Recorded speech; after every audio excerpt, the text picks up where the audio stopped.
Teman-teman semuanya, malam ini kita sharing tentang diam. Benar gak sih? Benar ya? Tentang diam. Dan saya nggak mau ngebahas dari sisi fikih hukum diam, terus nanti ada juga yang bertanya tentang hukum puasa diam, puasa nggak ngomong, dan seterusnya. Karena memang dakwah saya agak sedikit menghindari perdebatan fikih. Kita akan coba renungkan beberapa kisah tentang diam yang ada di dalam Al-Quran. Setidaknya ada 4 atau 5 gitu kisah tentang amazingnya diam itu di dalam Al-Quran. Yang menurut saya nih, setelah saya coba tadabbur beberapa ayat tentang kisah diam ini dalam Al-Quran, ternyata sama, poinnya tuh sama di antara semua kisah. Bahwa diam kalau kita lakukan itu tepat dan kita punya alasan yang jelas, maka diam itu akan menjadi jalan lahirnya keajaiban dalam hidup kita. Jadi jalan munculnya keajaiban dalam hidup kita. Banyak orang yang berbicara untuk membela diri, padahal kalau dia diam, Allah yang bela dia. Kita ngebela diri kadang-kadang gak ngaruh, karena pembelaan diri kita tuh dianggap subjektif. Tapi kalau Allah yang bela dia, Allah punya banyak cara dan Allah menggenggam hati manusia. Sehingga ketika misalnya kita ribut dengan seseorang, setelah kita menjelaskan duduk perkaranya, kita ngejelasin yang sebenarnya terjadi apa, udah cukup diam. Dan jangan melanjutkan perdebatan. Kenapa? Biar nanti sisanya Allah yang akan beresin. Nah, ini butuh apa untuk bisa kayak gini nih? Butuh iman. Karena kalau kita imannya lemah, kita kayak agak meragukan Allah bakal ngebelain kita. Padahal kita dalam posisi yang benar, mungkin kita akan terus-terusan bela diri. Kita akan tulis panjang sampai di scroll, kita akan narasi dengan kata-kata, kita akan berdebat, kita akan kerahkan semua teman-teman yang bisa ngebelain kita akan cari semua argumen, kita akan cari semua kesalahan dia, dibalikin. Semua cara ini adalah cara orang untuk membela diri dengan cara berucap. Ternyata di Al-Quran Allah pernah menceritakan kepada kita cara membela diri dengan diam. Bahkan kadang-kadang ketika kita membela diri dengan berucap, justru Allah menjauhkan dirinya dari kita. Allah pergi. Kenapa Allah pergi dari kita, berpaling dari kita? Karena saat kita membela diri dengan berucap, dengan ngomong, dengan broadcast, dengan komen, dengan bikin caption dan seterusnya, kadang-kadang di dalam kata-kata kita itu ada hal yang justru gak benar. Ada yang bohong terpaksa gitu. Akhirnya gara-gara pengen bela diri kita jadi bohong. Gara-gara pengen bela diri kita jadi cari-cari kesalahan orang lain. Gara-gara pengen bela diri kita jadi buka aib. Gara-gara pengen bela diri kita jadi melebih-lebihkan sesuatu yang harusnya gak kayak gitu. Artinya justru karena kita berucap, karena kita ngomong, malah jadi salah. Akhirnya orang gak respect, Allah lebih gak respect lagi.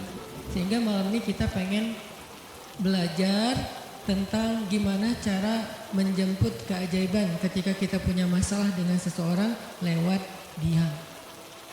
Mungkin teman-teman sering mendengar hadis yang disampaikan oleh para penceramah, para ustadz. Hanya mungkin malam ini kita akan lebih banyak ngambil contoh. Karena saya pikir narasi-narasi ideal berupa ayat dan hadis udah banyak yang menyampaikan. Tapi membawanya dalam contoh konkret daily kehidupan kita itu mungkin gak semua orang aware. Karena emang kehidupan orang beda-beda. Apalagi misalnya seorang ustadz yang mungkin jarang main sosmed. Dia gak tahu masalah di sosmed itu apa. Seolah-olah sosmed itu bukan realitas hidup. Padahal kita tahu anak muda Indonesia main sosmed sehari gak kurang dari 6 jam. Berarti ada 6 jam realitas kehidupan kita yang jarang dibahas dan dibimbing dengan bimbingan agama Allah, Al-Quran dan hadis. Kenapa? Karena realitas ini kurang difahami oleh sebagian guru-guru, oleh sebagian ulama yang mereka emang agak gak terlalu akrab dengan sosmed. Mereka gak akrab dengan yang namanya Instagram, YouTube, Twitter, Line apalagi. Karena Line ini anak mudanya mungkin ABG banget kan. Jadi agak-agak kurang akrab. Kalaupun mereka pakai itu hanya karena soleh banget kali ya. Karena soleh banget jadi mereka pakainya sebatas sekedar share ceramah doang. Jadi gak main. bukan pemain sosmed lah, sekedar menggunakan sosmed sebagai media panggung ceramah. Udah share, itu juga kadang-kadang yang nge-share-nya admin, jadi nggak ngulik gimana cara itu kurang ngulik. Padahal realitas sosmed itu udah jadi realitas daily kehidupan kita. 6 jam kita ada di sosmed dan 6 jam itu tetap waktu yang akan dihisap oleh Allah. Bukankah selain harta, selain tenaga, selain amal, waktu juga akan dihisap? Maka waktu kita 6 jam itu apakah tidak ada hubungannya dengan agama? Ada banget. Sehingga saya mencoba untuk semampu saya bareng dengan kita semuanya belajar. Bisa nggak ya kita jadi smart netizen? Atau dalam kehidupan sehari-hari bisa jadi smart citizen dengan sikap diam. Gimana sikap diam citizen, smart citizennya? Lagi di jalan, ketika orang lain mungkin bikin kita bete, bikin kita emosi, bisa nggak kita diam? Di rumah ketika kita berselisih dengan pasangan, bisa nggak kita diam? Di kos-kosan ketika kita digedor-gedor terus minta uang kos-kosan sama bu kos, bisa nggak kita salah itu mah ngumpet ya, salah contohnya. Ya gitulah pokoknya. Jadi kita akan coba bahas diam ini dari angle daily kehidupan kita. Karena saya lebih suka kayak gitu biar langsung praktis bisa dipakai. Memang hadis-hadisnya banyak. Salah satu yang paling terkenal, man kana yu'minu billahi wal yawmil akhir falyakul khairan aw liyasmut. Cuman contohnya doang yang beda-beda. Narasinya sama, kontennya sama. Cuman contohnya beda tergantung angle seorang ustadz dan wawasan kehidupan yang dia jalanin. Dia hidupnya sebagai apa? Kalau hidupnya sebagai seorang ustadz yang ada di dalam masjid, mungkin ya contoh-contohnya adalah tentang di dalam masjid, tentang bergaul sesama ustadz, dengan aktivis manggilnya akhi ukhti. Tapi kalau dia kehidupannya main, berarti dia akan ngambil contoh tentang main. Gimana kita biar tetap bisa soleh walaupun kita lagi main dan seterusnya. Tapi narasinya sama. Maka na yu'minu billahi wal yawmil akhir falyakul khairan aw liyasmut. Atau nanti cerita yang lain kata Nabi, yang paling banyak memasukkan orang ke dalam api neraka 2. 1 lisannya, 2 kemaluannya. Ini 2 hal yang paling sering menyebabkan orang masuk neraka. Kalau kemaluannya kita tahu artinya dia hawa nafsu, syahwat. Kalau lisan ini ngomong, justru gara-gara kita ngomong banyak, kadang itu jadi kayak pemberat timbangan keburukan kita dan itu tuh rugi gitu. Makanya kita perlu belajar, bukan saya ngajak kita, yaudah kita diam aja seharian. Kayaknya agak kurang fair juga ya. Dan saya juga nggak diam seharian. Susah kalau untuk diam seharian, apalagi sama keluarga, kan kita butuh ngobrol sama teman. Ya serealistis mungkin dan senatural mungkin. Cuman kalau lagi ada kasus bisa nggak nih kita diam? Terutama kalau lagi ada kasus. Terutama kalau lagi ada masalah. Dan saya yakin kita tuh pasti sering punya masalah dengan seseorang. Gimana caranya kita diam? Gimana cara Nabi diam ketika diomelin oleh Aisyah radhiyallahu anha? Ngomel, diam. Aisyah ngomel kepada Nabi, nggak menceritakan aib orang lain, nggak mencela, cuman ngomel karena lagi cemburu. Nabi diam. Beres Nabi diam, baru Nabi nanya, udahan Aisyah, udahan. Terus Aisyah mau apa? Udah. Jadi nggak didebat sama Nabi. Padahal Nabi kalau mau mendebat, hadisnya banyak banget. Tinggal sesungguhnya saya bersabda, kan beres ya. Udah selesai, tapi kok Nabi nggak pakai hadis? Kok malah kita yang pakai hadis Nabi untuk mendebat? Sementara Nabi pemilik hadis nggak pakai hadis buat berdebat. Kalaupun beliau berdebat, perdebatan yang positif, perdebatan yang konstruktif, yang membangun, yang memberikan hasil yang insya Allah tetap menjaga akhlak. Itu yang disebut dengan wajadilhum billati hiya ahsan. Tapi kalau dengan keluarga, Nabi itu nggak suka debat. Istrinya ngambek, istrinya rame-rame nggak mau nggak mau ngomong sama Nabi, ya udah Nabi di mihrab ngomong aja sama Allah sama Jibril. Ternyata lebih dahsyat lagi, ketika Nabi di mihrab ngomong sama Allah dan Jibril doang, akhirnya istri-istrinya lebih dari seminggu ngerasa kayak nasib kita gimana ya, kok Nabi udah nggak mau ngomong sama kita lagi, kok kita digantung gini gitu kan ya. Akhirnya turunlah ayat Al-Quran yang menegur istri-istri Nabi gara-gara perilaku mereka kepada Nabi. Ini menunjukkan bahwa ayat-ayat tentang diam itu menjadi solusi itu luar biasa loh. Dan saya pengen malam ini sebagai motivator, katanya sebagai motivator saya pengen memotivasi kita supaya kita percaya diam itu solusi. Diam itu keajaiban. Nggak usah komen itu ternyata, nggak nge-replay komen head itu ternyata bagus. Nggak usah terlibat dalam perdebatan di sosmed itu tuh bagus banget. Saya hari ini tadi sore posting tentang update berita di Palestina. Ada seorang perempuan yang ditembak di perbatasan sama orang Israel. Kenapa saya turn off si komennya? Karena saya tahu ini akan mengundang emosi. Jadi takutnya malah kemana-mana kan. Jadi ngomong politik, jadi ngomong apa, mending di turn off aja deh. Tapi kalau yang lagi saya dibully, saya biasanya nggak nge-turn off. Yang di turn off tuh hal-hal yang sifatnya memunculkan polemik yang semakin melebar. Jadi kurang produktif. Akhirnya kita offin dulu komennya. Tapi saya tetap pengen share itu biar orang update berita dari sana tuh lagi apa. Dan mudah-mudahan saya berharap itu di repost orang banyak, akhirnya jadi minimal membangun awareness masyarakat dunia bahwa Palestina itu layak untuk merdeka. Dari dulu udah layak untuk merdeka sejak mereka dijajah oleh Israel. Itu doang sih kampanyenya. Tapi saya nggak mau kampanyenya melebar kemana-mana sehingga di offin dulu aja komennya. Kenapa? Off komen itu kadang-kadang bagian dari diam baik. Sampai juga kita ladenin komen yang macam-macam walaupun mungkin komennya itu ada yang kita berpihak sama dia, sepaham dengan dia, ada yang beda. Tapi tetap aja saya lihat kadang-kadang komen itu berlebihan.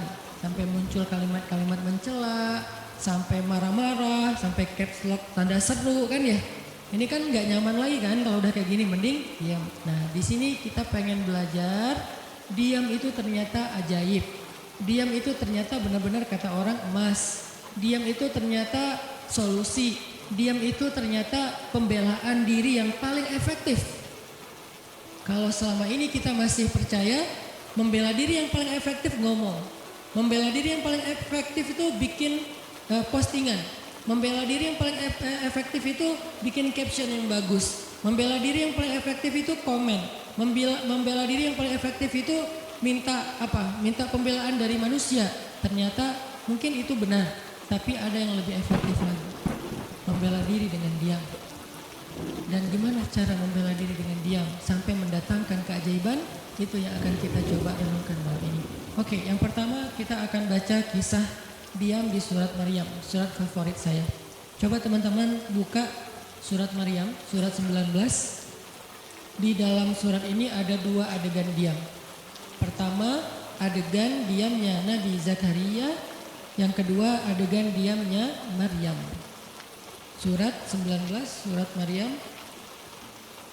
ayat 10. Sekaligus kita pengen belajar kalau kita lagi diam pas kita dicerca, ketika kita disakiti, ketika ada masalah dengan seseorang, kalau kita diam kita ngapain? Gitu kan gitu ya, nggak diam doang kan, kita ngapain?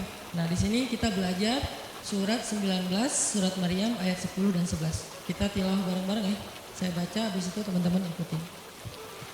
A'udzu billahi minasy syaithanir rajim. Bismillahirrahmanirrahim.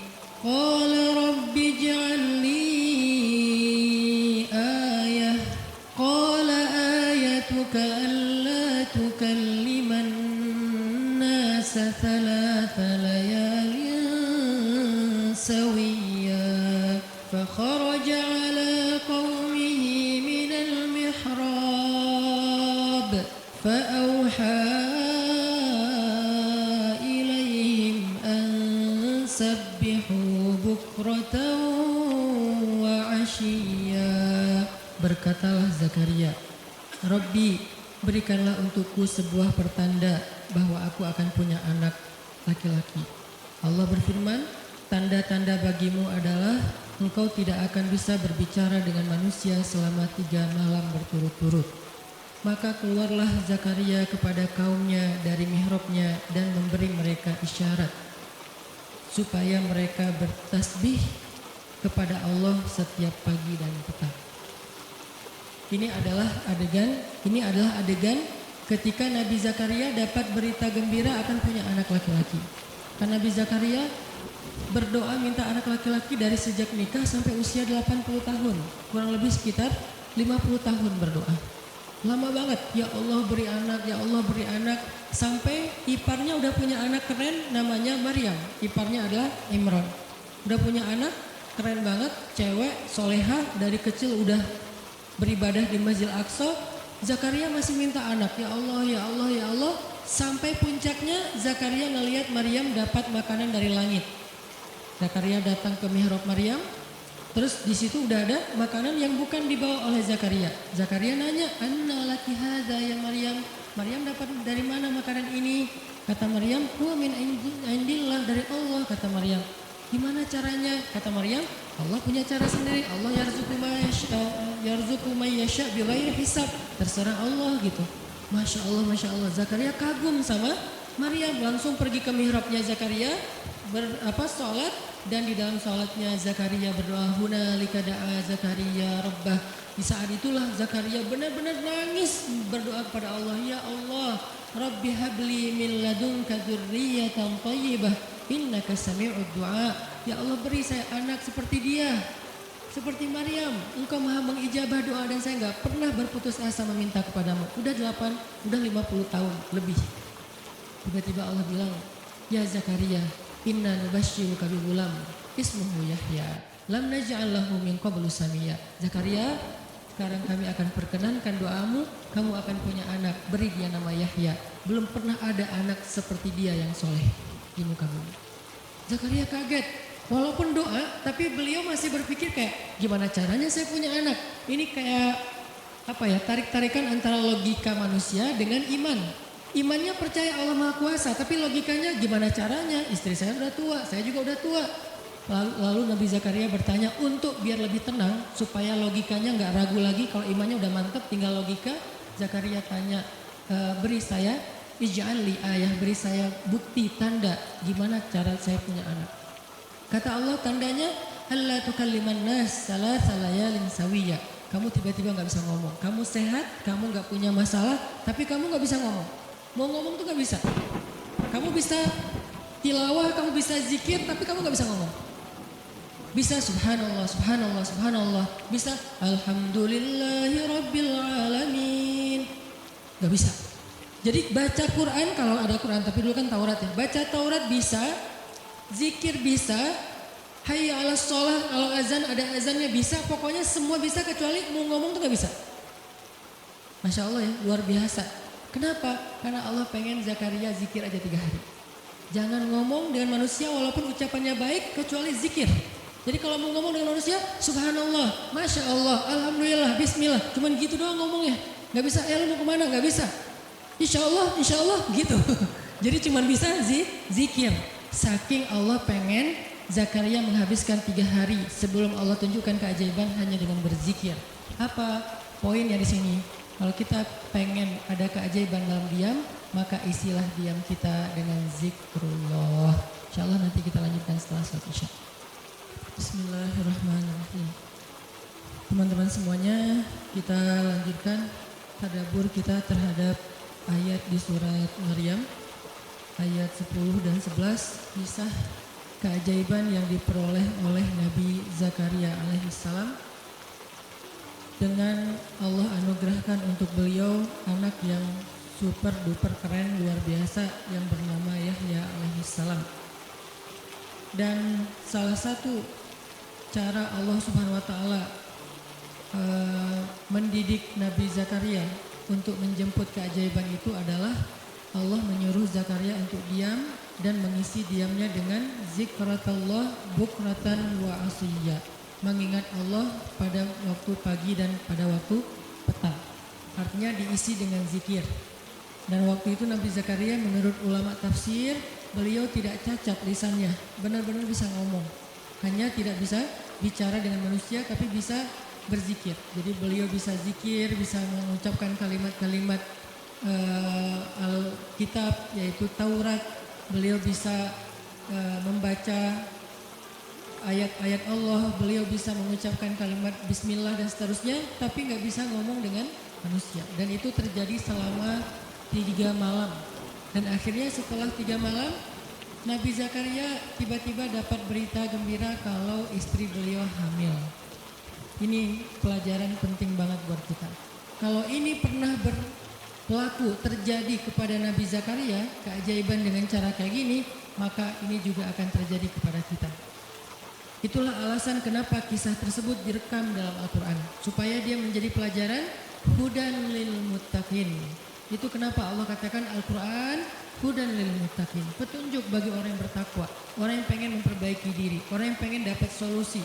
Muttaqin, orang yang pengen wa may yattaqillaha yaj'al lahu makhraja, dapat jalan keluar.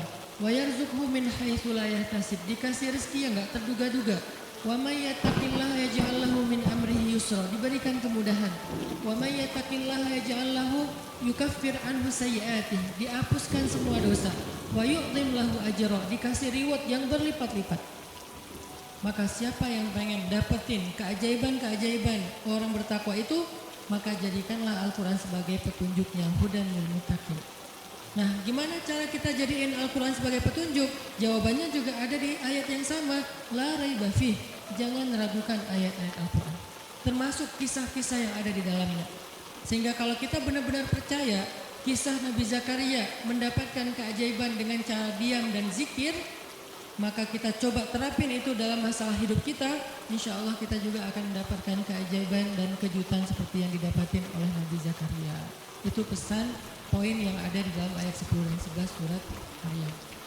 Sehingga buat sebagian orang yang mungkin ngerasa selama ini sering disakiti, sering dicuekin, sering didebat, sering diapain, jangan terlalu diladeni. Kadang-kadang ada teman saya nanya ke saya, Ustaz, ini ada yang ngomongin Ustaz gini di sosmed, perlu kita balas nggak nih? Saya bilang, udah diamin aja. Itu tuh santai, tapi sebetulnya itu ada kayak alasan kenapa saya memilih sikap itu, bukan karena kayak malas ribut. Sebetulnya kadang-kadang kan ribut itu kayak nyenengin, kayak olahraga apa ya, emosi gitu kan. Rame-rame di sosmed itu kayak asik kan, kayak kita nge-game gitu kan. Jadi nge-replay komen-komen orang kayak lucu-lucuan gitu. Saya pernah lihat Rashalka-nya bagus juga sih. Ini bukan dalam hal negatif tapi positif, makanya saya sebutnya nama. Rachel itu kan main kemarin ke Australia sama New Zealand. Terus ada dia lagi foto-foto begitu di sana bareng dengan suaminya. Tiba-tiba ada yang komen, Sel, lo nggak cocok di tempat itu. Tempatnya bagus tapi gara-gara lo jadi kurang bagus gitu. Terus dia jawab, ya gue nggak cocok tapi dompet gue cocok, kata dia. Kadang-kadang perlu digituin juga sih ya, biar paham. Karena kata Ustaz Abdul Somad, sombong kepada orang yang sombong adalah sedekah. Tapi itu mah pilihan. Rasa memilih sikap santuy. Tapi dengan dia guyonin, kalau saya memilih sikap diam aja deh. Karena saya takut kalau saya ngomong malah jadi panjang debatnya, dan saya merasa nggak mampu untuk selalu membela diri dengan argumen. Karena membela diri dengan argumen kadang-kadang ya kalau bahasa Ustaz Umar Mita, orang yang mencintaimu tidak butuh alasan, orang yang membencimu tidak akan menerima alasan. Jadi kayak ya udahlah, diamin aja. Ternyata dengan kita diam muncul aja keajaiban, banyak keajaiban. Jadi benar-benar saya percaya banget diam itu tuh keajaiban. Dan itu berlaku dalam dakwah, berlaku dalam masalah keluarga. Ketika istri lagi ngambek, dia misalnya komen panjang di sosmed, di WhatsApp misalnya, dia kayak misalnya namanya juga lagi ngambek ya, ngomong panjang di WhatsApp. Kalau saya sabar untuk diam, itu tuh beres dengan sendirinya dan akhirnya malah lebih baik. Tapi kalau saya kepancing, jadi kita balas-balasan. Sepanjang hari WhatsAppan terus nggak beres-beres, tapi hasilnya makin lama tuh tangan pegel, hati panas. Karena kayak pengen dia balas apa, oh balasin lagi, terus aja gitu, habis energi dan kerasa gitu capeknya tuh luar biasa. Tiba-tiba muka jadi lebih tua gitu kan ya, tiba-tiba berkerut semua, terus warna kulit makin doff gitu. Ini gara-gara efek stres kali ya. Jadi intinya adalah jangan diladenin, diamin aja setelah kita klarifikasi fitnah. Kalau itu berbentuk fitnah, tetap kita butuh tabayun, klarifikasi biar tidak menyebar fitnah. Tapi beres klarifikasi nggak usah diperpanjang. Berapa kali mungkin teman-teman ngelihat, mungkin saya pernah ada, nggak ada apa-apanya sih dibilangkan Ustadz Felix, kalau beliau lebih pro lah dalam masalah kayak gini. Kalau saya beberapa kali dibully di sosmed, pernah nggak saya ladenin? Hampir nggak pernah. Cuman klarifikasi maksudnya, udah beres, diamin aja, diamin. Sepahit apapun, sepanas apapun kalimatnya, yang kadang-kadang, Ustadz nggak baca, penasaran soalnya. Kalau kita diam karena nggak baca mungkin nggak ada challenge-nya kan. Ini baca komennya semua sampai ribuan itu satu-satu dibaca tuh. Oh gini ya, bisa gini orang ngomong teh. Terus aja dibacain satu-satu. Capek cari air putih, minum lagi, baca lagi gitu. Terus sampai beres dibaca itu. Mungkin 2 hari lah baru khatam. Saking banyaknya komen. Tapi mencoba lagi belajar, bukan udah jago, enggak, sama sekali enggak. Mencoba lagi belajar, bisa enggak setelah udah panas banget, gergetan banget, beberapa udah bisa banget tuh dibalesin, di replay. Jangan deh, ada yang udah di replay panjang, dihapus lagi nggak jadi. Kenapa? Karena masih belajar, yakin diam itu keajaiban. Dan selama ini saya ngebuktiin diam itu emang keajaiban. Kenapa? Karena Allah pernah mengisahkan kisah Zakaria dan kisah-kisah yang lain, bagaimana mereka dapetin keajaiban dengan cara diam. Ini yang kita coba pengen rubah sedikit persepsi kita. Nggak selalu bela diri dengan ngomong. Kadang kita bela diri itu dengan diam. Nggak selalu kita dapetin keajaiban itu dengan hanya mengandalkan manusia. Tapi justru kita dapetin keajaiban saat kita mengandalkan Allah Subhanahu wa Ta'ala. Itu tuh dahsyat. Yang kedua, sekarang setelah Nabi Zakaria dapat keajaiban anak yang soleh banget, sampai Allah kisahkan di ayat 13 gimana solehnya dia, 14, 15 dan seterusnya. Sekarang kita baca kisah kedua, yaitu kisah Sayyidah Maryam, yaitu ada di ayat 26. Petikannya ada di, cuplikannya ada di ayat 26. Kalau kisah Maryam mah dimulai dari ayat 16 ya. Tapi yang masalah diam itu ada di ayat 26, 27, 28, dan 29. Bismillahirrahmanirrahim. Fakuli washrabi wa qarri ayna fa imma tarayinna minal bashari ahadan fakuli للرحمن صوما فلن أكلم اليوم إنسيا فأتت به قومها تحمله قالوا يا مريم لقد جئت شيئا فريا يا أخت هارون ما كان أبوك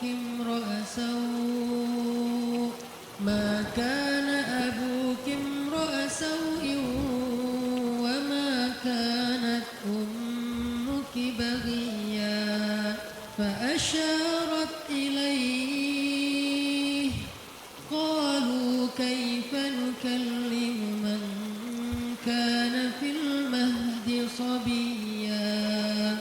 Dan maka makan dan minumlah dan bersenang hatilah engkau wahai Maryam, dan jika engkau bertemu dengan seseorang, katakanlah sesungguhnya saya telah berazam untuk berpuasa pada hari ini dan saya tidak akan berbicara dengan manusia pada hari ini.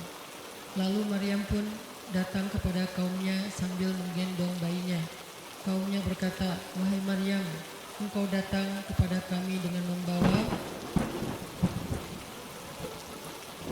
kalau bahasa kita tuh membawa apa istilahnya, sial, apa ya, dengan membawa keburukan. Jadi kayak dianggap membawa kesialan.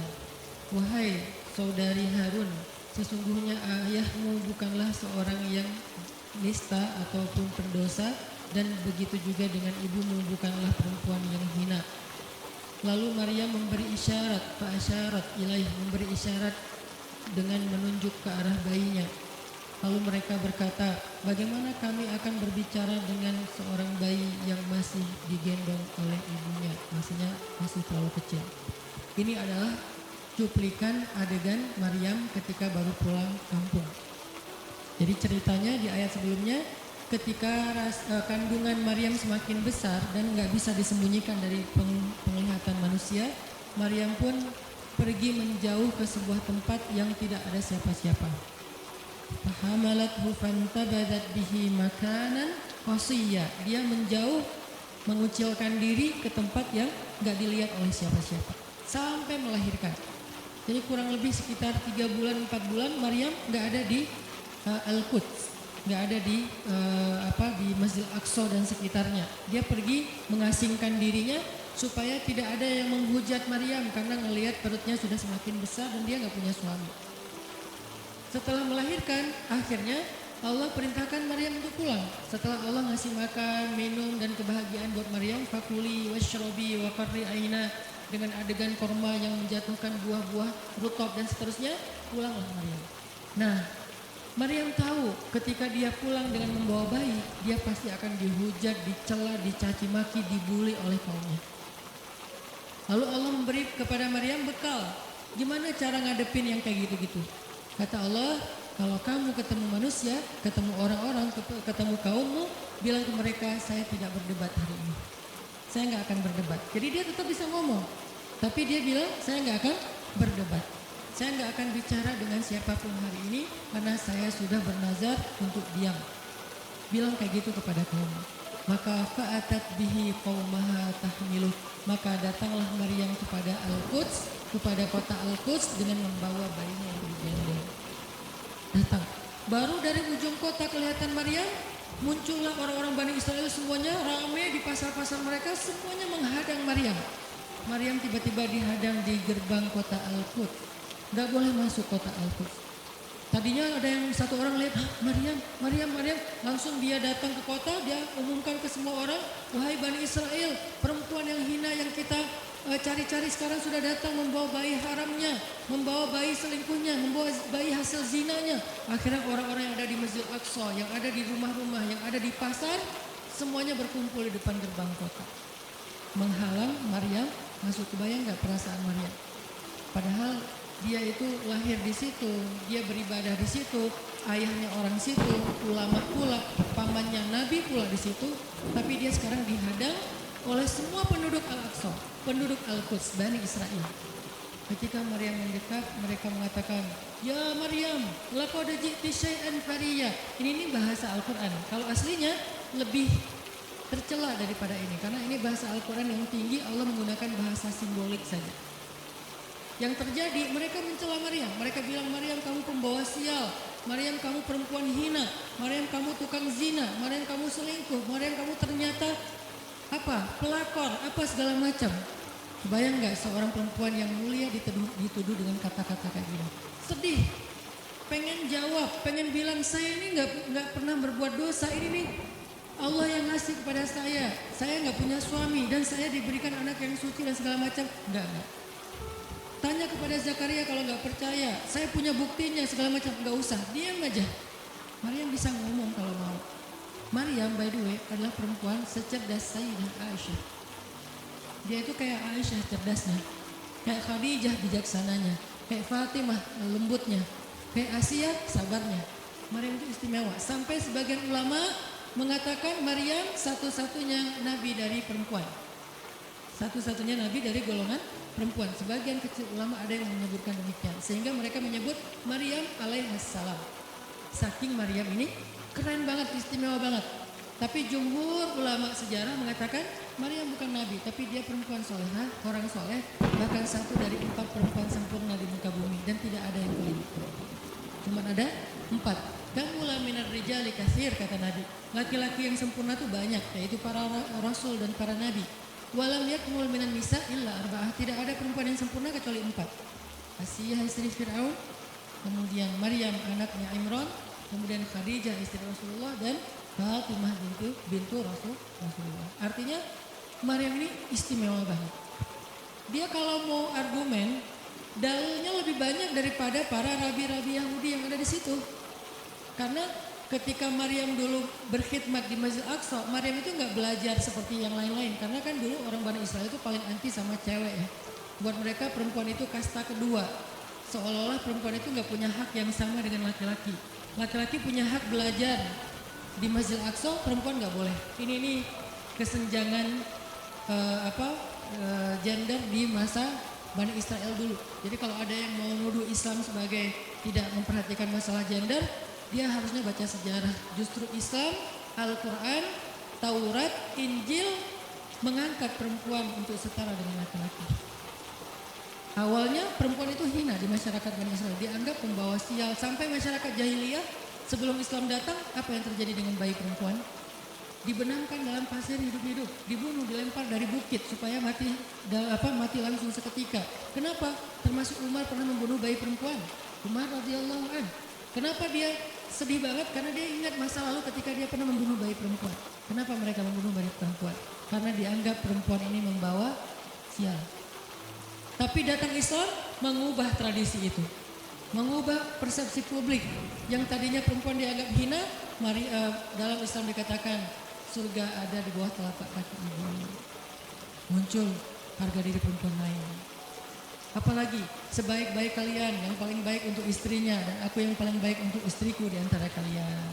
Muncul lagi hadis, kalau seandainya laki-laki mau bersabar terhadap istrinya, maka harusnya dia bersabar 70 kali sehari kalau dia disakiti oleh istrinya. Yang ke 71 baru dia boleh marah. 70 belum boleh marah. Jadi perempuan, ibu-ibu, istri kalau mau bikin suaminya sebel sampai 69 atau 70 boleh lah. Tapi yang ke 71, nah ini udah layak dimarahin. Tapi kan nggak pernah ada sampai 70 kan? Paling juga 10%-nya lah, 7 kali sehari. Dan itu istiqomah setiap hari. Hari ini kok kamu gini lagi sih, kemarin udah beda hari, jadi beda hitungannya, 0 lagi mulai dari awal. Tapi nanti ada hadis penyeimbang. Nabi itu kan bijaksana banget. Yang diajarin bukan cewek doang, cowok juga diajarin.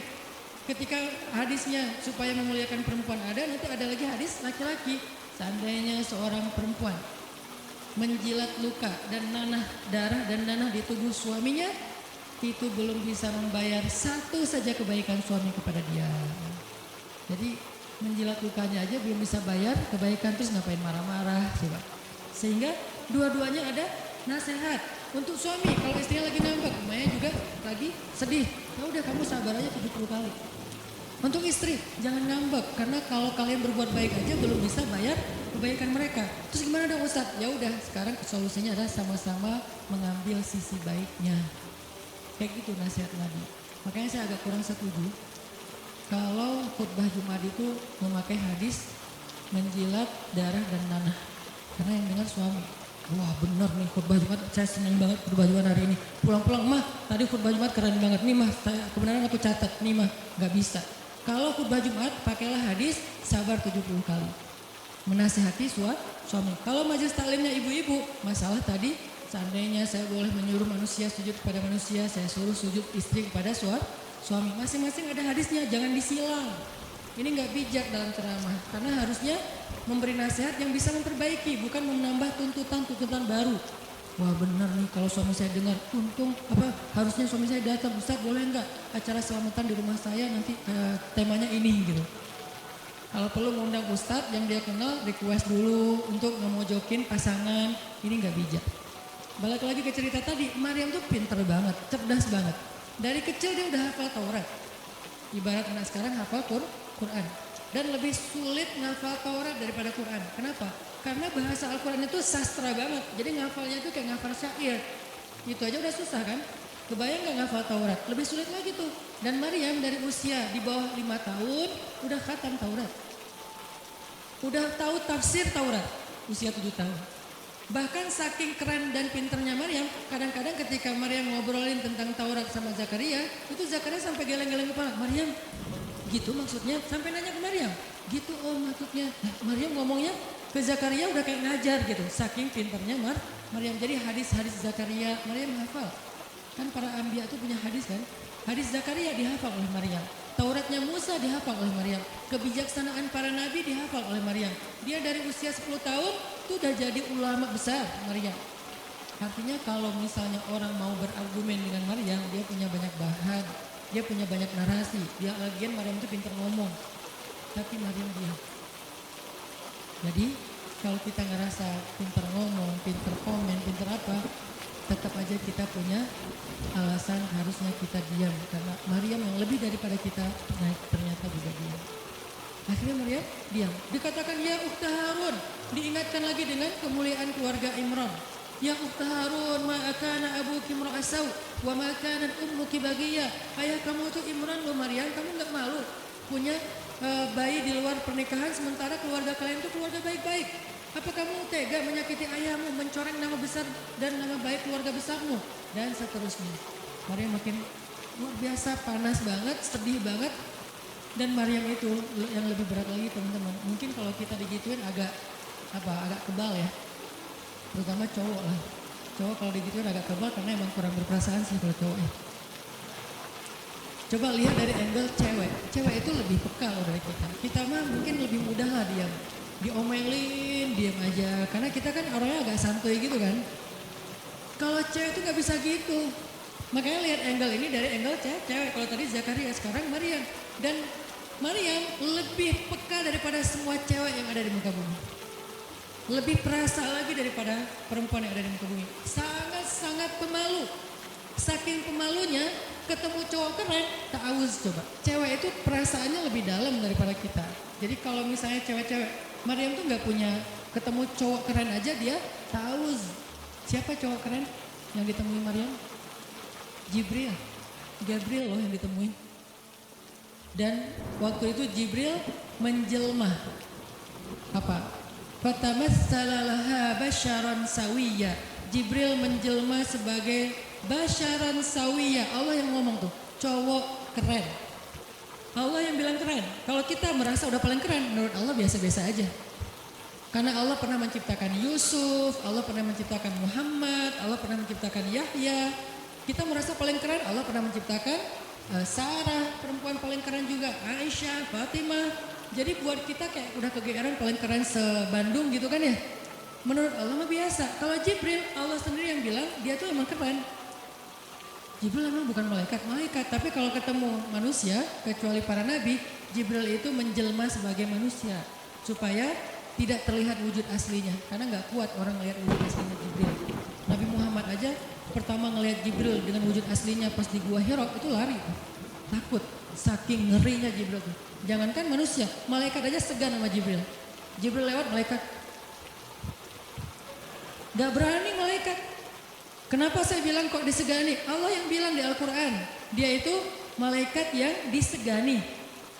Dzu mirratin. Dzu mirrah kalau bahasa kita, malaikat yang sangat berwibawa. Sehingga di antara malaikat aja gak ada yang sembarangan bicara sama Jibril. Mau bicara sama Jibril kayak, aduh segan malu. Gitu malaikat, cuma gak pakai itu mah Sunda ya. Pokoknya malaikat mah gak berani ngomong sama Jibril saking segannya. Kenapa? Gagah banget wujud aslinya. Ketika dia membentangkan sayapnya, itu sayap menutupi timur dan barat.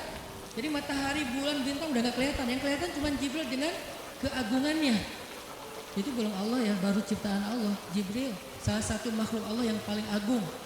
Sehingga saking kerennya Jibril, Allah gak menyebutnya dengan nama malaikat. Padahal golongannya malaikat, tapi Allah menyebutnya dengan Ruhul Quds, Roh Kudus, yaitu Jibril. Nah ketika ketemu dengan Maryam, Jibril bermisal itu menjelma sebagai basyaran sawiyah, cowok keren banget. Saking kerennya Jibril, Umar aja terkesima ngeliat Jibril. Pernah Jibril datang ngajarin iman, Islam, ihsan kepada Nabi Muhammad. Dan Umar ngeliat Jibril terkesima, gak bisa ngomong, diam aja. Bener-bener speechless banget nih Umar. Jibril udah pulang, baru Nabi nanya, Umar tahu gak itu siapa? Hah, apa Rasul? Gitu. Saking masih kayak terkesima, apa Rasul? Tahu gak barusan siapa? Siapa ya Rasulullah? Saya gak kenal orang itu, kok keren banget. Kata Rasul, itulah Jibril. Masya Allah, itu Jibril. Ya Alhamdulillah bisa ngeliat Jibril langsung, tau gitu tadi. Gitu ya. Kalau bahasa kita mah udah langsung pengen foto-foto kan sama Jibril. Kebayang gak cowok sekarang lihat Jibril? Baru lihat artis Korea aja kita udah kayak gimana kan, BTS atau apa, udah segala macam, udah guling-guling, udah gigit jari, baru BTS doang. Kadang-kadang nggak ngeliat BTS langsung, cuma lihat di TV doang, udah aku nggak bisa, gini aku nggak bisa, gitu kan? Belum ketemu Jibril loh, jadi nggak ada lah artis sekeren Jibril. Baru Yusuf aja udah pada ngiris tangan, belum malaikat. Sampai ketika cewek-cewek ketemu Yusuf, mereka bilang apa? Ini bukan manusia, ini malaikat. Jadi gantengnya Yusuf itu bukan ganteng-ganteng apa? Itulah. Ganteng kok hewan gitu kan. Ini ganteng-ganteng malaikat. Belum ada tuh film atau sinetron itu. Yusuf itu ganteng-ganteng ganteng-gantengnya itu malaikat. Levelnya tuh level malaikat. Jadi kalau ada Jibril, ada Yusuf kayak, nih yang mana Yusuf, mana Jibril ya? Keren dua-duanya. Nah Jibril datang ketemu Maryam bukan di atas panggung rame-rame. Berdua coba, intimate banget kan. Kalau di atas panggung teriak-teriak gak keren lah, biasa aja. Ini tuh berdua, private banget. Di satu ruang kecil, berdua gak ada yang tahu, tiba-tiba Jibril berdiri depan Maryam senyum dengan khas senyumnya malaikat yang mematikan gitu. Maryam pas buka mata lagi zikir ngelihat Jibril depan matanya keren banget. Langsung Maryam bilang apa? A'udzubillah. Wibawa banget kan Maryam. A'udzubirrahmani minka in kunta taqiyya. Jadi emang elegan sih orang-orang soleh itu. Dia langsung nunduk, dia bilang A'udzubirrahmani minka in kunta taqiyya. Aku berlindung kepada Allah yang Maha Rahman. Kenapa ngomongnya Rahman? Karena keren. Kalau enggak keren, A'udzubillah. Karena keren, A'udzubirrahman. Tapi masih ta'awuz, cuman pakainya Rahman. Karena Allah tuh maha pengasih yang udah bikin kamu tuh keren. Diksinya luar biasa ya. Maryam gak bilang, A'udzubillah minasyaitonirrajim. Enggak, ini enggak layak dibilang setan, ini terlalu keren. Jadi gak bisa A'udzubillah, A'udzubirrahman. Berarti Maryam itu pinter. Sampai dia bisa memilih diksi Asma'ullahil Husna. Dia nggak pakai diksi Allah, dia pakai diksi Ar-Rahman. Karena yang datang itu wajahnya tuh wajah orang baik, tapi keren. Akhirnya, A'udzubirrahmani minka in kunta taqiyya, kata Maryam. Jibril juga elegan, paham maksud Maryam. Maksudnya, kamu siapa? Itu pertanyaannya. Maryam nggak nanya, kamu siapa ya? Enggak gitu. Kan gaya culun-culun kayak caper gitu kan. Kamu siapa ya? Aku ada salah sama kamu. Enggak gitu sih Maryam ngomongnya. Saking elegannya Maryam, dia nanya kamu siapa tapi pakai kalimat zikir. Keren gak sih? Kita kadang-kadang zikir, A'udzubirrahmani minka in kunta taqiyya. Artinya apa Mbak? Sama-sama gak elegan ya. Kalau Maryam sama Jibril dua-duanya elegan. Bahasa orang elegan itu emang banyak kode sih. Jadi kita mah yang polos-polos kayak gini, yang remeh-remeh rempeyek gak jelas gini, ya nggak akan paham kalau nggak baca tafsir. Makanya kalau mau theater of mind, baca Quran itu pakai tafsir, pakai kisah, baru kita ngerti kondisinya. Oh gitu banget ya, dahsyat banget ya kejadian waktu itu. Jibril datang dengan wujud yang kerennya. Maryam pengen nanya kamu siapa? Kok tiba-tiba masuk ruangan saya? Tapi bahasanya A'udzubirrahmani minka in kunta taqiyya. Aku berlindung kepada Allah yang maha baik darimu kalau kamu takut kepada Allah. Maksudnya kamu siapa? Takut gak kamu sama Allah? Baru Jibril mengatakan, saya adalah utusan Allah, berarti malaikat, untuk memberi kabar kepadamu kalau kamu akan punya anak. Baru Maryam melihat, gimana saya punya anak? Ya udah ada obrolan nih. Dan mereka udah biasa aja, oh Jibril saya kira siapa? Udahlah gak mungkin. Artinya udah kayak gitu nih kesolehan Maryam. Artinya Maryam itu orang yang sangat peka banget, perasaannya dalam banget. Terus nanti ketika Maryam melahirkan anak, tahu gak kata-kata Maryam apa? Ya laitani mittu qabla hada wa kuntu nasyam mansiya. Saat Maryam merasakan sakitnya kontraksi, mau melahirkan Isa, Maryam itu sambil kontraksi sambil bilang, ya laitani mittu qabla hada wa kuntu nasyan mansiya. Aduhai seandainya saya mati aja sebelum kejadian ini dan saya dilupakan oleh manusia seolah-olah saya tidak pernah ada. Kenapa Maryam ngomong kayak gitu? Maryam ngebayangin betapa malunya dia nanti kalau harus membawa bayinya ketemu Bani Israel yang pada bawel. Bani Israel itu terkenal kaum yang paling bawel. Bawelnya banget. Kalau kita baca Al-Baqarah itu isinya kebawelan Bani Israel.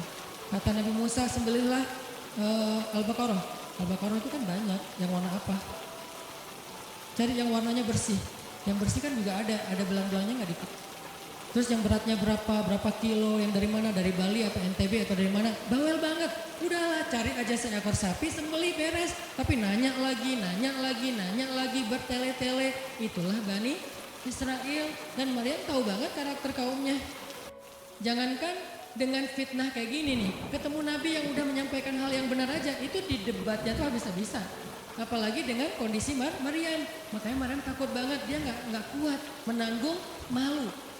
Kalau kita mungkin masih kuat lah nanggung malu. Kadang-kadang malah malu-maluin gitu kan. Kalau Maryam nggak kuat nanggung malu, berarti orang yang seperti ini harusnya kan berat banget untuk diam kan. Nggak akan kuat diam, harusnya dia ngomong gitu, dia belain diri. Tapi Maryam itu sisi lainnya adalah perempuan yang mukminah, siddiqah, sangat yakin sama Allah. Allah suruh diam, ya udah diam. Gimana pun dihujat, diam. Kata Allah diam, diam. Ya Allah mereka bilang saya itu berzina, diam. Ya Allah bilang ini anak haram, ini anak saya nih, anak yang mulia. Anak yang satu-satunya ketika lahir nggak disentuh setan di antara manusia loh. Satu-satunya manusia ketika lahir nggak disentuh setan. Nabi Muhammad setannya malah diislamkan. Beda, kerannya itu beda. Kalau Isa nggak disentuh setan. Kalau Nabi Muhammad setannya malah masuk Islam. Masing-masing punya keistimewaan. Tapi satu-satunya manusia yang lahir nggak disentuh setan cuma Isa. Kita semuanya pernah disentuh. Lahir langsung. Apa sih lo datang-datang ke dunia nggak nambah-nambahin kerjaan gua gitu kan. Kita nih orang biasa, jadi pas lahir tuh udah ada langsung setan bisik-bisik, juas bisufi sudurinas, makanya disuruh azan kan. Karena kenapa? Biar nggak dibisikin sama setan. Dan kalau bisa suara azan kita harus lebih lembut daripada suara setan, karena setan juga kayak nge-tricky gitu. Saya ibu kamu. Anak bayi dinina bobokan sama setan, hiduplah iblis gitu-gitu kan. Jadi kayak di dokter nama setan, iblis itu keren, iblis itu soleh, iblis itu baik, tapi pakai bahasa nasyid. Lagunya tuh kayak akustik gitu, lembut banget gitu kan. Makanya suara muazin kalau azanin anaknya yang lembut, jangan azan Allahu Akbar, Allahu Akbar, asyhadu an la ilaha illallah. Dia malas ke masjid nanti kalau udah dewasa. Kenapa? Gue malas banget dengan suara ini nih. Salahnya siapa coba? Salah ayahnya. Belajar azan di Al-Latif sama Muzammil sama Teras Tahfiz. Biar azannya tuh kayak Allahu Akbar, Allahu Akbar. Bayinya senyum-senyum. Ntar gue bisa lebih dari itu. Canda. Intinya adalah Maryam itu pemalu banget. Jadi dia bisa banget untuk ngebales. Tapi dia diam. Sampai akhirnya fa'asyarat ilaih. Dia memberi isyarat. Arti memberi isyarat, dia nunjuk ke arah Isa alaihissalam yang masih digendong. Kalau kalian mau ngomong aja sama bayinya. Allah yang nyuruh kayak gitu. Makin kayak marah dan makin menjadi-jadi orang Bani Israel ketika Maryam memberi isyarat nunjuk ke arah Isa. Mereka bilang, ya Maryam, kamu udah gila apa? Sekarang kamu nyuruh kami bicara dengan bayi yang masih dalam gendongan ibunya. Benar, Maryam tuh ternyata udah stres gila. Dia gara-gara ditinggal sama selingkuhannya, sekarang dia jadi orang gila. Wah, luar biasa tuduhan kepada Maryam. Maryam diam aja sedih, nahan air mata. Tapi bukan emotikon yang menggenang air mata di sini. Nahan aja air mata sampai kemudian Allah datangkan keajaiban, jadikan bayinya bicara. Isa bicara. Panjang lagi omongannya Isa. Ibuku ini baik, ibuku begini-begini, saya itu hamba Allah, saya itu anak yang suci, saya itu begini-begini, sampai beres baru mereka pada pulang karena mereka merasa terbantahkan semua tuduhan palsu mereka kepada Maryam. Masuklah Maryam, disambut mulia oleh beberapa orang. Maryam itu perempuan mulia, Allah mendatangkan dia sebagai keberkahan. Tadi dituduh pembawa sial, sekarang disebut pembawa berkah. Mulailah Maryam terkenal. Isa dididik, kemana Isa pergi, anak-anak kecil segengnya Isa pengen jadi temannya Isa, gue temannya Isa lo, gue temannya Isa lo. Gak lama kemudian Isa jadi temannya Yahya. Ketika dia udah bisa main sama Yahya, main berdua sama Yahya. Kemana-mana berdua, Yahya, Isa. Tapi usianya agak jauh berbeda. Ketika Yahya udah masuk SD, Isa barulah lahir. Jadi kayak agak sekitar 7-10 tahun lah kurang lebih mereka jarak usianya. Tapi pas Isa udah remaja, mereka udah nyambung ngobrol. Nah, kelebihan masing-masing, kalau Yahya ini penghafal kitab Taurat, datang Isa, Yahya menghafal kitab Injil. Yahya Nabi, Isa Rasul, satu level di atas Nabi. Kalau Nabi mengikuti ajaran Rasul sebelumnya, kalau Rasul membawa ajaran baru. Jadi sebelum Isa lahir, Yahya mengikuti ajaran Musa dengan kitab Tauratnya. Setelah Isa lahir, Yahya mengikuti ajaran Isa dengan kitab Injilnya. Jadi bisa dibilang Nabi yang mengikuti dua ajaran Rasul, Yahya alaihissalam. Dia menghafal dua kitab suci sekaligus, Taurat dan Injil. Perempuan Maryam radhiyallahu anha, dia menghafal kitab Taurat dan Injil dari anaknya sendiri. Inilah kisah Maryam yang mendapatkan keajaiban dengan cara diam. Terakhir kisah Nabi Muhammad SAW ketika beliau di apa ya bahasa lebih tepatnya dalam tanda petik ya biar nggak bisa disalahin.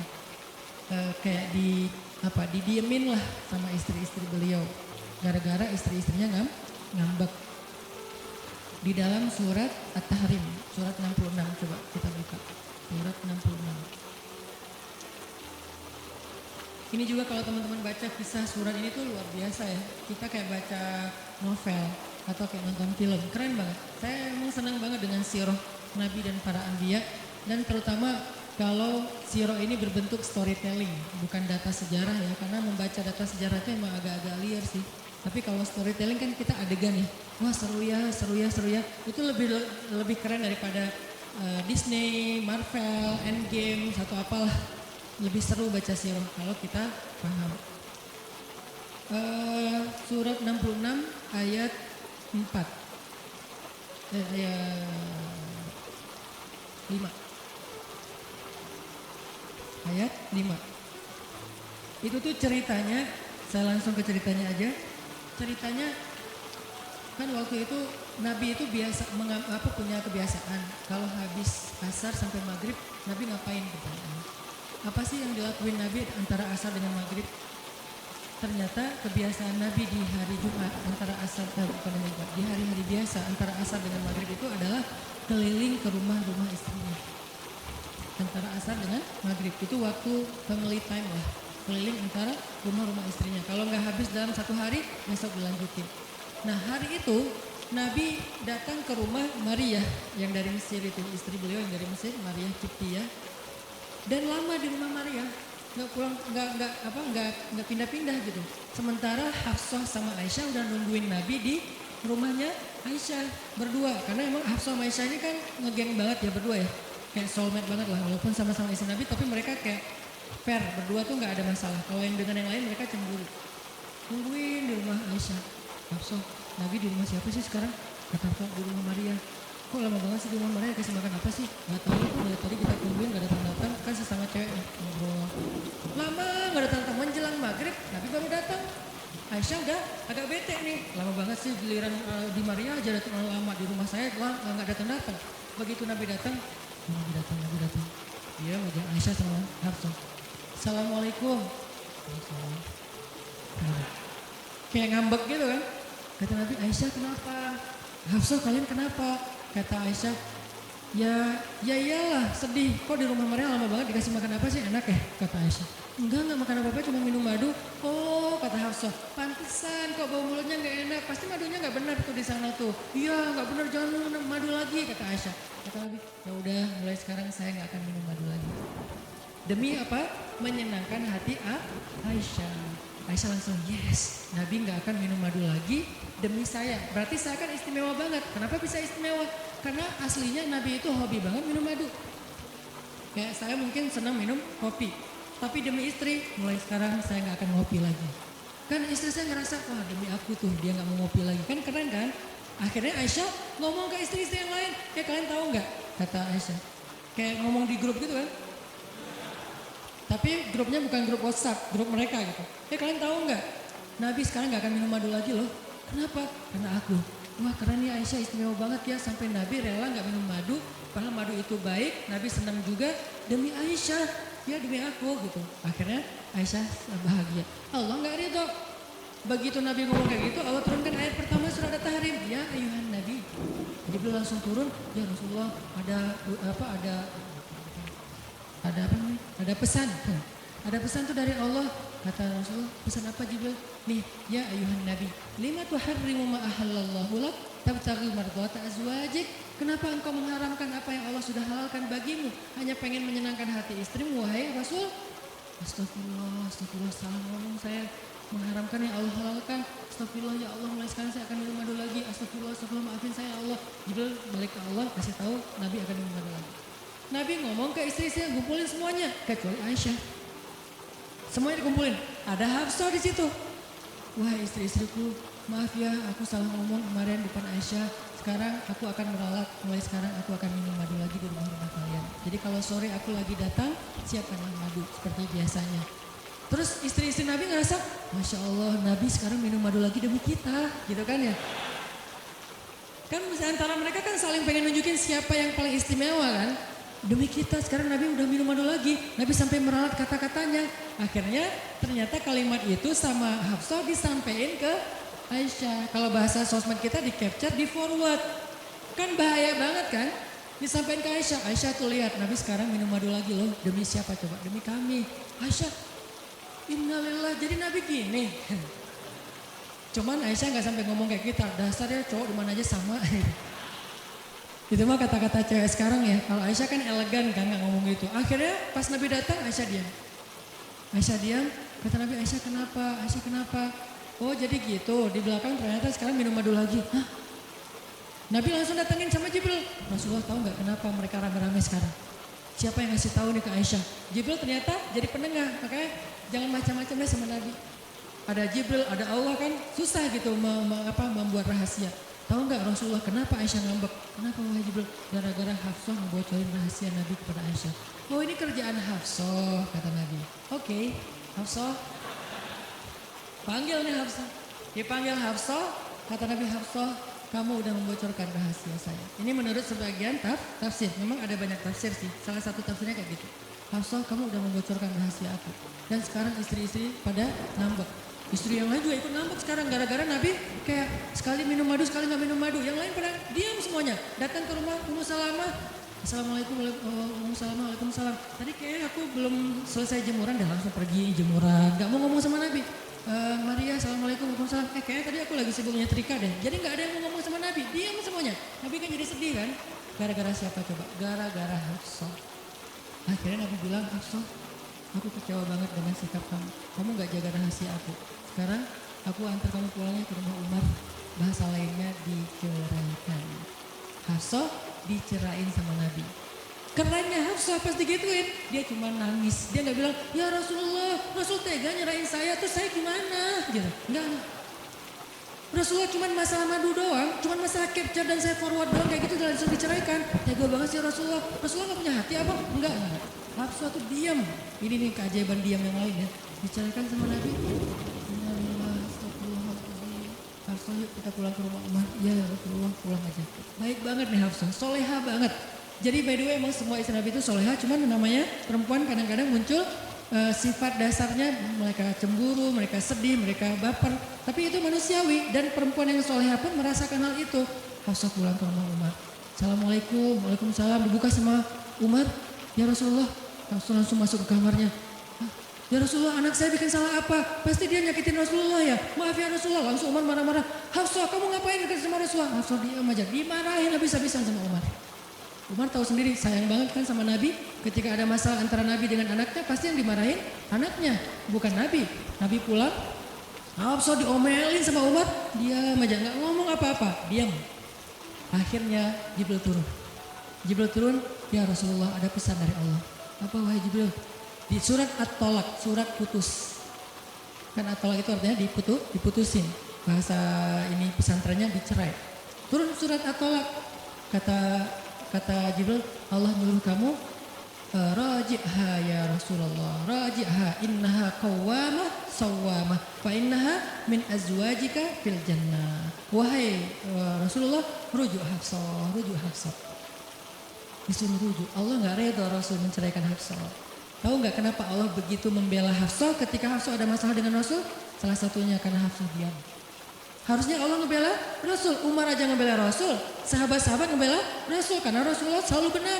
Tapi Allah ngebela Hafsah, kenapa? Karena Hafsah diam, sebegitu ajaibnya diam.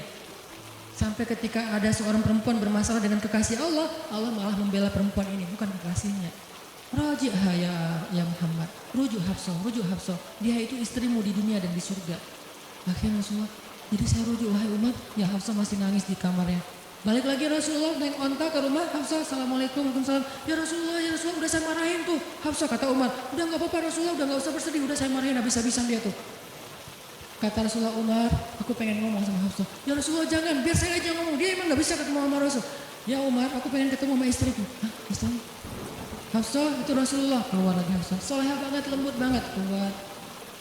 Ada apa ya Rasul? Hafsah tuh gak marah-marah. Ada apa Rasul? Hafsah, aku pengen ngomong sama kamu. Umar diam bingung. Kata Rasulullah, Hafsah, aku ingin ajak kamu balikan. Romantis gak sih? Rasul pengen ngajak Hafsah balikan. Kok balikan sih Ustaz? Ya rujuk kan balikan. Rujuk artinya kembali ya balikan. Hafsah balikan yuk. Umar bingung, balikan. Hafsah, Allah yang nyuruh aku untuk merujuk kamu. Umar makin bingung, Hafsah kamu keren banget. Sampai Allah belain kamu gitu. Kata Nabi, Hafsah, Allah turunkan ayat khusus tentang kamu di surat ini. Umar makin bingung, sampai turun ayat, Masya Allah, anakku ini subhanallah, Masya Allah gitu kan ya. Akhirnya, ya Rasulullah, Allah sampai menurunkan ayat tentang masalah ini. Alhamdulillah, Hafsah sujud syukur, Hafsah nangis, Hafsah langsung meluk Rasul. Umar, aduh gimana nih? Udah beres gitu, Hafsah dibawa pulang sama Rasul, boncengan berdua. Hafsah boncengan sama Rasul. Naiklah mereka, mobil mereka yang bermerek Onta itu. Gimana cara pulangnya? Di depan rumah Umar, Rasulullah langsung berlutut, langsung ngasih tangan buat Hafsah. Hafsah megang tangan Nabi, injak lutut Nabi, naik ke atas onta. Itu tuh romantis banget. Lalu Rasulullah bonceng Hafsah. Tadi kan cerita Hafsah dicerai sama Nabi itu kan heboh di grupnya istri-istri Nabi kan. Hafsah dicerai loh. Jangan-jangan kita juga dicerai. Soalnya Nabi udah gak mau ngomong sama kita. Astagfirullah. Jadi grup Nabi, istri-istri Nabi itu pada khawatir kalau mereka juga sama nasibnya dengan Hafsah. Pada bingung. Tapi tiba-tiba mereka ngelihat Hafsah pulang ke rumahnya dibonceng Nabi. Itu tuh langsung trending loh. Istri-istri Nabi, tahu gak tuh Hafsah dirujuk sama Nabi sampai turun ayat di surat Al-Baqarah. Oh gitu. Wah Hafsah keren banget ya. Wah istri-istri Nabi pada cemburu pada Hafsah. Diturunkan Hafsah, yang lain pada ngintip-ngintip Hafsah. Sampai masuk ke rumahnya. Nabi beres di rumah Hafsah, keluar masuk ke masjid. Dia aja di masjid. Istri yang lain Nabi gak mau ngomong. Aisyah, Ummu Salamah, Saudah, Maria, Sofia, siapa lagi? Yang Zainab bintu Jahsy. Semuanya Nabi diamin, gak mau diajak ngomong. Datang satu-satu, ya Rasulullah mau dibuatin minum apa? Astagfirullah, subhanallah. Datang lagi Aisyah, Rasulullah capek, subhanallah. Diam semuanya, nggak ada yang mau diajak ngomong sama Nabi. Udah mereka akhirnya pada pulang, bingung. Nasib kita gimana ya? Tanya ke Hafsah yuk. Sekarang Hafsah jadi kayak selebritinya. Hafsah, pada datang ke rumah Hafsah. Hafsah bantuin kita dong. Sampai Aisyah aja yang tadinya kayak bisa dibilang kayak pemimpin istri-istri Nabi kan. Aisyah paling cerdas, paling disayang sama Nabi. Sekarang Aisyah diam-diam ngomong, Hafsah bantuin dong, kita nih lagi digantung sama Nabi. Kata Hafsah sekarang kan kayak lagi di atas angin gitu. Kalian sih nyakitin Rasul, cie. Hafsah tuh kayak lagi masa-masanya Hafsah gitu kan. Hafsah gimana dong? Ya udah ngomong aja langsung sendiri. Rasulullah nggak mau ngomong sama kita. Ya udah coba minta tolong ke ayah kamu Aisyah, kan ayah kamu dekat sama Rasulullah. Akhirnya ngundang Abu Bakar, ya Abu Bakar baca deh tafsir dari ayat-ayat ini. Abu Bakar datang, ayah tolongin kami dong. Kenapa? Kami tuh dianggurin sama Nabi, didiamin, digantung udah seminggu lebih. Jangan-jangan kami juga dicerai kayak Hafsah. Kalau Hafsah dicerai tapi udah dirujuk, kami gimana nasibnya? Akhirnya ya udah biar aku yang ngomong sama Rasul. Datanglah Abu Bakar ke masjid. Rasul lagi zikir. Ya Rasulullah, itu istri-istrimu mutus saya. Subhanallah. Ya Rasulullah, Masya Allah. Ya Rasulullah, la ilaha illallah. Abu Bakar aja Rasul gak mau ngomong sama dia. Padahal Abu Bakar itu udah paling akrab sama Nabi. Abu Bakar diam, gak bisa diajak ngomong nih. Abu Bakar balik lagi ke rumah istri-istri Nabi. Kata istri-istri Nabi, gimana Abu Bakar? Astagfirullah, innalillah, gimana kalau Abu Bakar aja gak bisa, gimana yang lain? Terus akhirnya datang lagi ke Hafsah. Hafsah bantuin dong, kita udah gak jelas nasibnya nih. Kata Hafsah, ya udah aku minta tolong ayahku ya. Hafsah masih kayak gak mau langsung ke dia gitu. Ya udah aku minta tolong ayahku ya, panggillah Umar. Ayah bantuin mereka dong, nasib mereka sekarang lagi terkatung-katung gitu. Umar marah, kalian sih. Nah, tadi kan yang diomelin Hafsah kan, sekarang yang diomelin semua istri Nabi diomelin sama Umar.